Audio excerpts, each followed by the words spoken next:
Studio Ghibli's Princess Mononoke is a breathtaking tale of war, nature, and human ambition.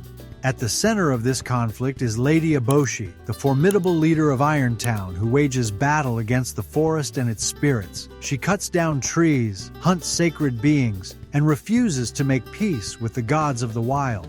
But is she truly the villain of the story? Or is there more to her than meets the eye?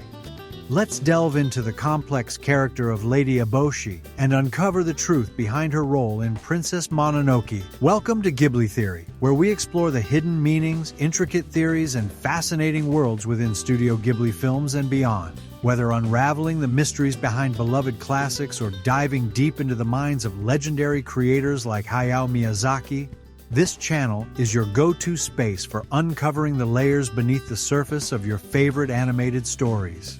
At first glance, Lady Eboshi appears to be the embodiment of human greed and destruction. She is the driving force behind the deforestation of the sacred forest, the slaughter of its inhabitants, and the relentless pursuit of the forest spirit, Shishigami. Her actions threaten nature's delicate balance and provoke the animal god's wrath, particularly the wolf goddess Moro and her human daughter, San. From this perspective, Eboshi is the antagonist, the human face of industrialization and environmental devastation. Eboshi's Irontown symbolizes humanity's encroachment on the natural world. The town's ironworks belch smoke into the sky, polluting the air and scarring the land. Her people hunt the boar gods and other forest creatures for resources, showing little regard for their sanctity or the consequences of their actions. This ambition puts her in direct opposition to Ashitaka, the film's protagonist, who seeks to broker peace between humans and nature. In many ways, Eboshi represents the worst aspects of industrialization: the unchecked exploitation of natural resources, the disregard for the environment, and the belief that humanity's needs outweigh those of the natural world. Her actions are undeniably destructive, and it's easy to see why many viewers view her as the story's villain. However, to label Eboshi as purely evil means to ignore the other side of her character, the side that makes her one of the most fascinating and morally complex figures in Princess Mononoke. While she may be a destroyer of nature, she is also a savior to the marginalized and oppressed. Eboshi's Irontown is not just a hub of industry, but a sanctuary for those cast out by society.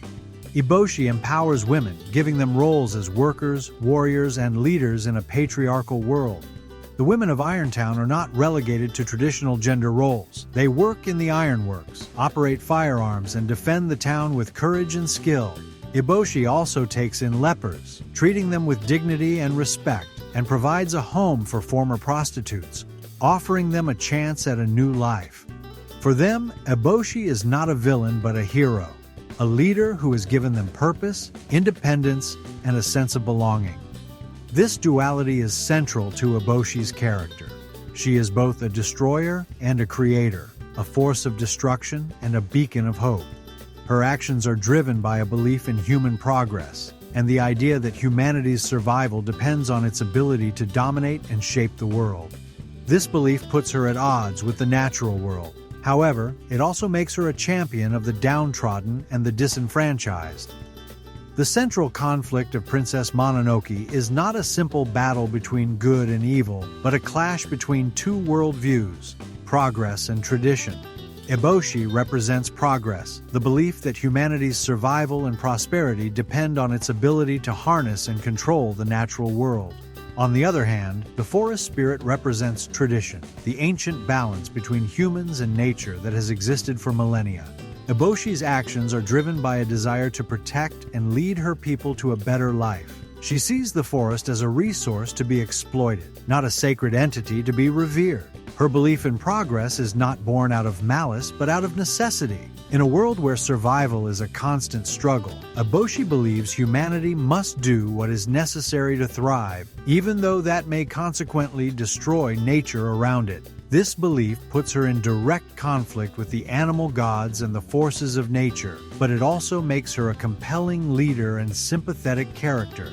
The film does not take sides in this conflict. Instead, it presents both perspectives with nuance and empathy. The destruction of the forest is tragic, but so too is the suffering of the people who depend on Irontown for their survival. The film's message is not that progress is inherently evil, but comes with consequences. Eboshi's actions have a cost, and that cost is the destruction of the natural world. One of the greatest strengths of Princess Mononoke is its refusal to present a clear-cut moral dichotomy. The film does not have a traditional villain. Instead, it presents a world where morality is complex and ambiguous. Eboshi is not a villain in the traditional sense, nor is she a hero.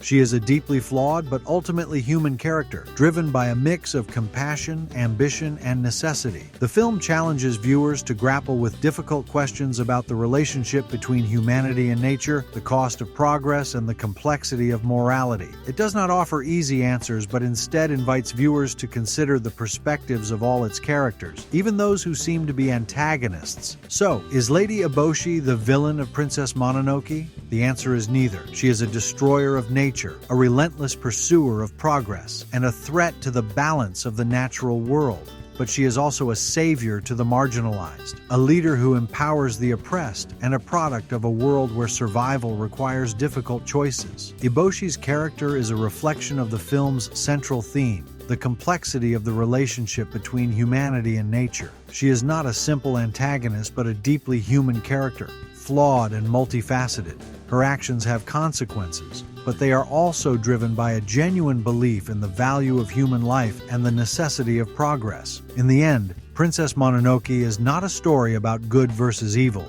but a story about the struggle to find balance in a world where progress and tradition, humanity and nature are in constant conflict. Lady Eboshi is not the villain of this story. She is a reflection of its complexity, a character who embodies both the promise and the peril of human progress. And that is what makes her one of the most compelling characters in the film. So, is Lady Eboshi really the villain of Princess Mononoke? Or is she simply a woman trying to build a better future in a world that demands sacrifice? Let me know what you think in the comments. If you enjoyed this deep dive into Princess Mononoke, don't forget to like this video and subscribe for more film breakdowns, character analyses, and Ghibli discussions. Hit that notification bell so you never miss an upload.